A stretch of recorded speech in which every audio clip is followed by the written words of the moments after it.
আলুর তরকারিটা তো আমরা সবাই খেয়েছি, কিন্তু আজ আমি একটা অন্যরকম পদ্ধতিতে আলুর তরকারি করব। আপনারা কিন্তু দেখবেন ভিডিওটা লাস্ট পর্যন্ত। দেখো আমার কি কি লাগছে। কারি পাতা, পেঁয়াজ, কাঁচা লঙ্কা, টমেটো। আলুগুলো এরকম সাইজে কেটে নিয়েছি।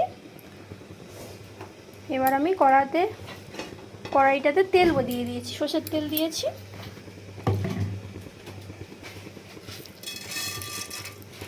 সর্ষে দিয়ে দিলাম,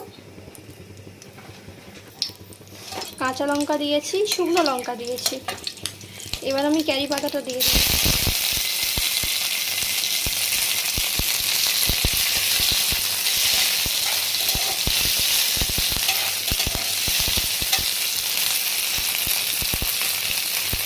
এবার পেঁয়াজগুলো দিয়ে দেবো।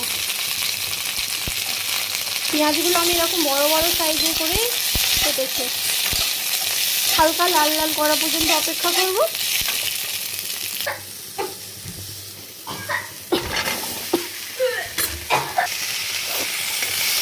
আলুগুলোকে দিয়ে দিয়েছি। আলুগুলোকে আমি একটু লাল লাল করে ঢাকা দিয়ে ভেজে নেব। আলুগুলো লাল লাল হয়ে গেছে। এবার আমি টমেটো দিয়ে দিলাম,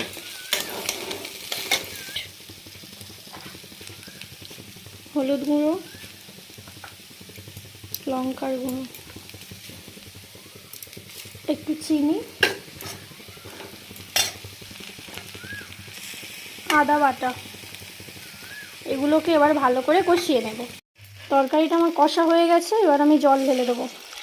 আলুটা প্রায় সিদ্ধ হয়ে গেছে, মিনিট 5-7 ফুটতে দেবো। দেখো আমার তরকারিটা হয়ে গেছে। এখানে এবার আমি একটু ভাজা মশলা অ্যাড করব, যেখানে আমি আগে থেকে জিরে, মৌরি আর শুকনো লঙ্কা আর ধনে এই কটা শুকনো খোলায় ভেজে গুঁড়ো করে রেখে দিয়েছি। সেটা আমি ওখানে এবারে অ্যাড করব অল্প করে।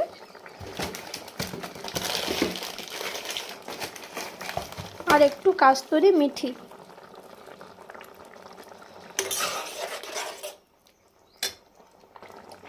একটু ঘি অ্যাড করছি।